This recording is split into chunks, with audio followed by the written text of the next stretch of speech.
Hello साथियों, welcome again. मैं दीपक एक बार फिर से आप सभी का स्वागत करता हूं अपने YouTube चैनल में जिसका नाम है GS by DS। तो मित्रों, हम लोग जो है प्राचीन भारत के इतिहास की कड़ी में अगला वीडियो में मैं आप सभी लोगों के सामने लेकर आया हूं।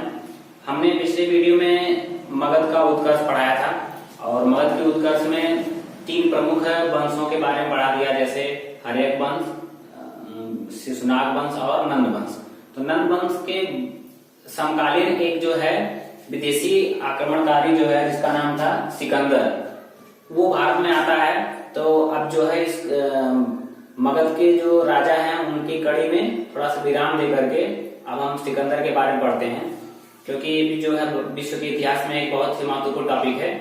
तो सबसे पहले उसका बायोडाटा जान लेते हैं हम लोग सिकंदर का। सिकंदर कौन था, कहां से आया था? सिकंदर का जन्म 356 BC में हुआ था, जो प्राचीन में यूनान नाम से प्रसिद्ध था, जिसे ग्रीक भी कहा जाता था। उसी में स्थान है मेसिडोनिया, इंग्लिश में कहा जाता है, और हिंदी में कहा जाता है मकदूनिया। ठीक है, तो वहां पर जो है एक राजा थे जिनका नाम था फिलिप, ये उन्हीं का लड़का था। तो राजा फिलिप जो है 359 BC में राजा बने और 3 साल बाद 356 में जो है सिकंदर का जन्म हुआ। सिकंदर की माता का नाम था ओलंपिया। चूंकि फिलिप की कई सारी पत्नियां थी, इसीलिए उनसे भी जो संतानें थी उनके उत्तराधिकार का युद्ध छिड़ गया। तो ओलंपिया बहुत ही समझदार थी और बहुत ही जो है समझ सकते हैं कि एक महारानी के गुण थे उसके अंदर। उसने क्या किया कि सबसे योग्य बनाने के लिए, अपने बेटे को सबसे ज्यादा योग्य बनाने के लिए उसने एक शिक्षक नियुक्त किया, इसका नाम था अरस्तु। आप सभी लोग जानते होंगे अरस्तु के बारे में। अरस्तु बहुत महान दार्शनिक था, महान विद्वान था। अरस्तु के गुरु थे प्लूटो और प्लूटो के गुरु थे सुकरात। ठीक है, अब देखिए अरस्तु को नियुक्त किया गया सिकंदर की शिक्षा के लिए। तो अरस्तु के द्वारा जब उसकी शिक्षा हुई तो बहुत ही एक जो है निपुण राजकुमार बना। इसके बाद 329 ईस्वी में 329 BC में ईसा पूर्व में फिलिप की मृत्यु हो जाती है, हत्या हो जाती है। वो भी उत्तराधिकार का युद्ध ही चल रहा था, समझ लो। उसी में जो है इसकी हत्या हो जाती है। तब वहां पर सबसे योग्य बचता सिकंदर। सिकंदर ने भी अपना राजगद्दी पाने के लिए अपने कुटुंबजनों में तमाम रक्तपात किए, तब जाकर के वह राजा बन पाया। उसकी पत्नी का नाम था रोक्सेना। रोक्सेना भी बहुत महत्वाकांक्षी थी और उसने जो है सिकंदर की लड़ाई में मतलब बढ़ चढ़ कर हिस्सा लिया। ठीक है, एक और प्रश्न पूछा था, उस सिकंदर का घोड़े का नाम क्या था? उसका घोड़े का नाम था बुसेफालोस। घोड़ा का नाम था बुसेफालेस। इसका इतना मतलब कई प्रकार की कहानी प्रचलित है, इतना अधिक लगाव था कि सिकंदर की मृत्यु के बाद ये घोड़ा भी मर गया, यानी उसकी जो है जुदाई बर्दाश्त नहीं कर सका, ऐसी कहानी मानी जाती है। तो अब हम लोग पढ़ते हैं कि सिकंदर के बारे में, उसने भारत में प्रवेश कैसे किया, कैसे आक्रमण किया। देखिए हमारा जो भारत है सब लोग जानते हैं, यहाँ पर बंगाल की खाड़ी है,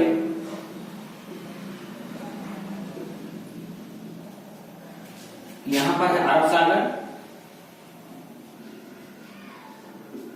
और आप सभी जानते हैं कि जो उत्तर में जो है हमारा पहाड़ी क्षेत्र है पूरा, ये हिमालय पर्वत है। तो कह सकते हैं कि इन 3 तरफ से तो हमारे देश पर आक्रमण किया नहीं जा सकता, विदेशी आक्रमण। अब अगर समुद्र रास्ते आक्रमण करना होगा तो बहुत मजबूत नेवी चाहिए, और सभी कितने सैनिक उस पर आ सकते हैं? तो उतनी उस जमाने में ईसा पूर्व में इतनी मजबूत नेवी नहीं थी। हाँ कुछ थे लेकिन इतनी ज्यादा नहीं, ज्यादा संख्या थी थल मार्ग द्वारा। तो बचता है इलाका ये आसाम क्षेत्र हुआ करता था उस समय। आसाम क्षेत्र मतलब यहाँ पर हमेशा अक्सर विद्रोह हुआ करते थे, विद्रोह होते रहते थे। ये जो क्षेत्र है ज्यादातर रेगिस्तान वगैरह है, तो यहाँ पर खाने की किल्लत रहेगी। खाने की किल्लत रहेगी तो लूटपाट ज्यादा बढ़ेगा, इसीलिए इस क्षेत्र को आसाम क्षेत्र कहा जाता है। ये भी अखंड भारत का हिस्सा था। उस समय यहाँ पर था तक्षशिला। आप सभी जानते हो कि तक्षशिला जो है गांधार की राजधानी थी। तक्षशिला एक महाविद्यालय था और वहां पर तक्षशिला विद्यालय में जो है आप लोग जानते होंगे कौटिल्य, जिसका नाम चाणक्य भी है, जिसका नाम विष्णुगुप्त भी है, एक आचार्य थे। ठीक है, अब हम कहानी को आगे बढ़ाते हैं। 326 बीसी में सिकंदर जो है भारत में प्रवेश किया।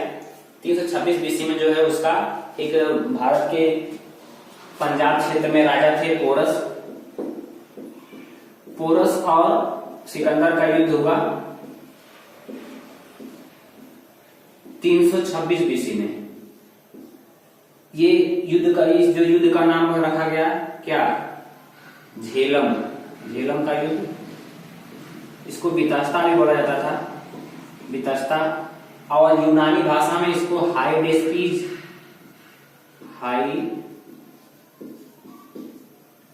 यूनानी भाषा में इसको हाइडेस्पीज का युद्ध कहा गया। अब देखिए सिकंदर, आप वर्ल्ड मैप में देखेंगे, वर्ल्ड मैप में देखेंगे तो हमारे जो ये जो भारत है, भारत से काफी दूर जो है जहां पर यूनान स्थित है, वहां से सबसे पहले तुर्की को जीतता है, फारस को जीतता है, मिस्र को जीतता है। उधर से जितने सारे देश थे सबको जीतते हुए आगे बढ़ा। विश्व विजेता क्यों कहा जाता है, उसने तो केवल 5-6 या बहुत देशों को जीता होगा, 6-7 देशों को जीता होगा, तो विश्व विजेता कैसे हो गया भाई? देखिए उस काल तक जो है जितने देश की जानकारी थी उतने पर उसने जीत लिया था, इसीलिए उसको विश्व विजेता कहा जाता है। का मामूली बात थोड़ी है, जितने देश की जानकारी थी उतना देश पर उसने जीत हासिल कर ली थी। तो यहाँ पर जो तक्षशिला का जो राजा था उसका नाम था आम्भी। आम्भी जो है बहुत मतलब घटिया किस्म का राजा था, बहुत ही कायर था, आलसी था, और कहते थे कि वो जो है अय्याश राजा था, हमेशा मदिरा पी करके जो है रंग नाच में पड़ा हुआ रहता था। तो उसमें उसको पता लगा कि सिकंदर आ रहा है आक्रमण करने, तो ये जो है सोचा मैं इससे जीत नहीं पाऊंगा, सरेंडर कर दिया।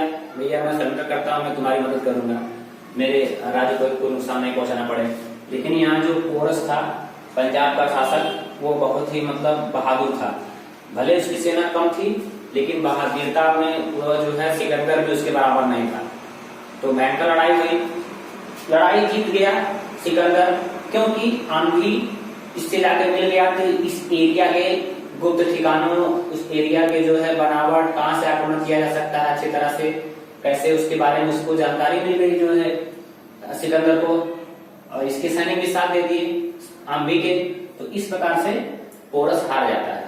जब पोरस हार गया तो उसको पकड़ करके लेकर आया गया जो है सिकंदर के सामने। तो सिकंदर ने उससे पूछा कि तुम्हारे साथ कैसा व्यवहार होना चाहिए। उसने कहा कि जैसा व्यवहार एक वीर का एक वीर के साथ होता है। तब सिकंदर इससे बड़ा प्रभावित हुआ कि अभी एक मतलब हारा हुआ है फिर भी अपने आप को वीर कह रहा है, तो उसके व्यक्तित्व से बहुत प्रभावित हुआ। उसने कहा कि मैं तुम्हें पूरा राज्य सौंप देता हूँ तुम्हारी वीरता पर। और सुनने में ये भी कहानी मिलती है कि उसने अपनी पत्नी रोक्सेना से जो है उसको राखी बंधवाई। उसके तमाम प्रकार के लोग आते हैं जो विचार, ऐसी कहानी आती हैं कि इस डर से सिकंदर की कहीं उसकी पत्नी जो है पोरस पर या पूर्व पर जो है आसक्त न हो जाए, इसीलिए पहले उसने राखी बंधवा दी। तो क्या हो गई, वो रिश्ते उसकी बहन हो गई। अब उसके बदले में उसने एक वचन लिया कि तुम मेरी आगे की विजय यात्रा में कोई बाधा नहीं पहुंचाओगे और मेरी सहायता करोगे। भाई क्या करता, हारा हुआ राजा है और एक तरह से रिश्तेदार भी हो गया था, अब सिकंदर उसका जीजा हो गया था। तो ये कहानी घटनाक्रम इधर चली रही थी।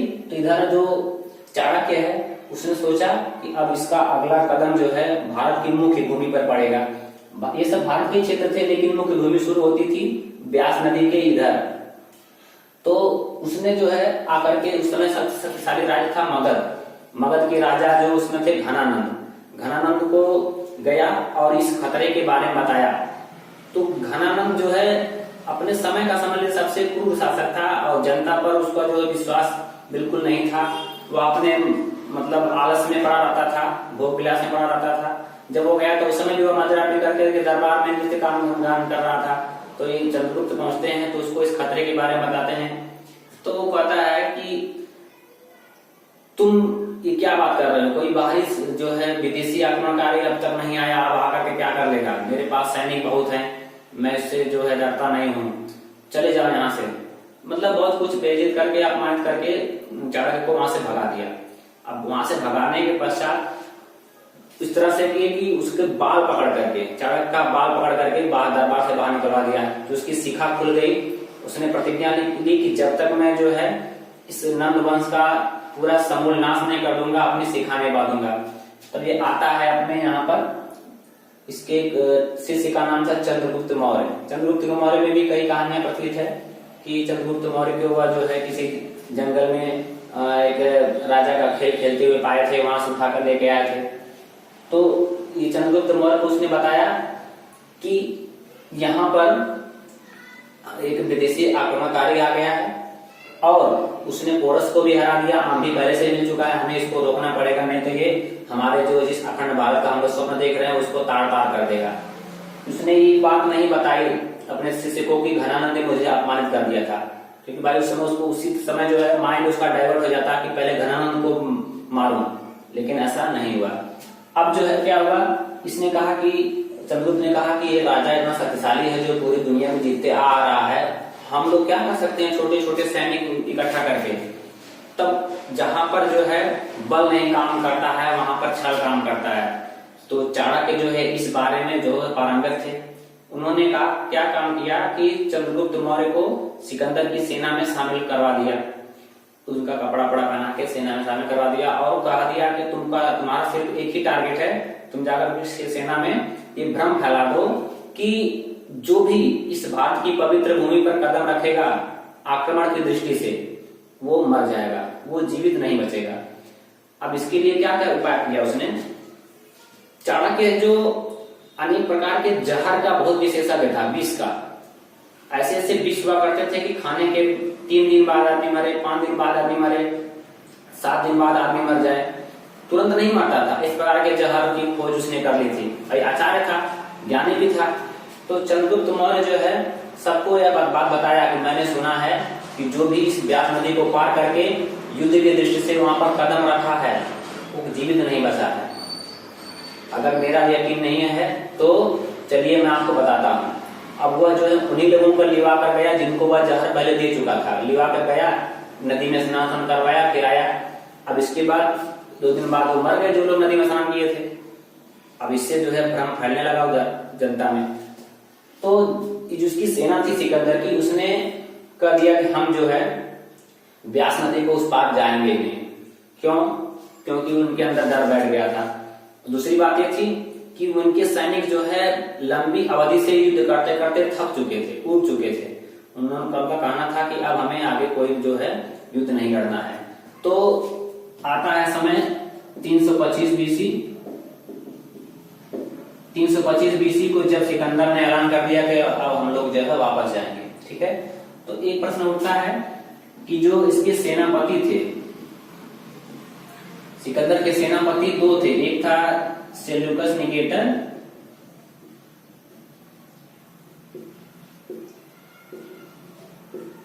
ये जो है थल सेनापति था, ठीक। एक था निर्याकस।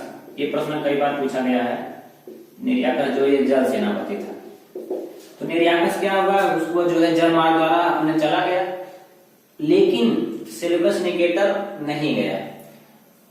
उसको सिकंदर ने छोड़ दिया कि तुम यहाँ पर रहो, जितने क्षेत्र मैंने यहाँ पर जीते हैं भारत के, अखंड भारत के, उन पर राज्य करो और इस बात की मतलब पड़ताल करो कि क्या वास्तव में जो उस पार जाएगा उसकी मृत्यु हो जाएगी। तो ये लौट गया सिकंदर अपनी सेना के साथ। लेकिन कुछ लोग जो है सेल्यूकस निकेटर वहां का राजा बन गया उन तमाम क्षेत्रों का और वहां पर राज करने लगा। इधर पहुंचते पहुंचते 323 बीसी में मृत्यु हो गई पोरस की। हम लिख सकते हैं यहाँ पर मृत्यु 323 बीसी, 35 वर्ष की आयु में। और कहां पर हुई? बेबीलोन, जो कि पड़ता है इराक में। वर्तमान में इराक में पड़ता है बेबीलोन। यहाँ पर जो है उसको अचानक पेट में दर्द उठा और वो तड़प करके मर गया। कहानी मिलती है कि उसका घोड़ा जिसका नाम था बुसेफालिस, वो भी तड़प करके मर गया। तो वहां पर आज भी जो है बेबीलोन में इसकी समाधि मिलेगी, इस घोड़े की समाधि मिलेगी। अब एक कहानी इसमें और जोड़कर आती है लेकिन जिसका कोई प्रमाण नहीं है। ऐसा कहा जाता है कि सिकंदर को भी चाणक्य ने जो है जहर दे दिया था, तब जाकर के इतने कम उम्र में और इतने मतलब वो तड़प करके मर गया। तब तो रिपोर्ट थी नहीं कि भाई चलो इसका फॉरेंसिक लैब में जांच करवा जाए, पोस्टमार्टम करा जाए कैसे मरा है, ऐसा कुछ नहीं था। ऐसा कहानी मिलती है कि सिकंदर जो है चाणक्य का जो जहर खा के ही मरा था। तो इस प्रकार से सिकंदर की यात्रा का अंत हुआ, सिकंदर जो है मर गया। अब इस विजित क्षेत्रों पर इसका अधिकार है सेल्यूकस निकेटर का। अब इतना काम तो हो गया, अब आगे का काम क्या है? अब राजा को चंद्रगुप्त मौर्य को चाणक्य ने बताया कि सिकंदर के वापस लौटने से पहले मैंने घनानंद से इस बारे में बात की थी, लेकिन उसने मुझे बेइज्जत करके छोड़ दिया, बेइज्जत करके राह से भगा दिया, बहुत अपमान किया मेरा। तब इसको गुस्सा आया। अब गुस्सा आया वह किस प्रकार से जो है आकर के घनानंद पर जो है हमला करेगा, कैसे जो है नंद वंश का अंत होगा, किस प्रकार से एक नए वंश यानी गुप्त मौर्य वंश का जो है आरंभ होगा, इसके बारे में हम लोग नेक्स्ट वीडियो में चर्चा करेंगे। आज की वीडियो में हमने जाना सिकंदर के बारे में, सिकंदर का भारत पर आगमन, कैसे कैसे उसने भारत के किन क्षेत्रों को जीता, कब कब उसकी जो है कोई उससे संबंधित जो घटनाएं हैं उसके बारे में हमने अच्छी तरह जान लिया। और मिलते हैं नेक्स्ट वीडियो में, तब तक के लिए आप लोग मेरे चैनल को सब्सक्राइब कीजिए और अगर वीडियो पसंद आया है तो इसे लाइक कीजिए, दोस्तों में शेयर कीजिए। चैनल पर नए हो तो सब्सक्राइब करना बिल्कुल ना भूलें। मिलते हैं नेक्स्ट वीडियो में, तब तक के लिए जय हिंद, धन्यवाद।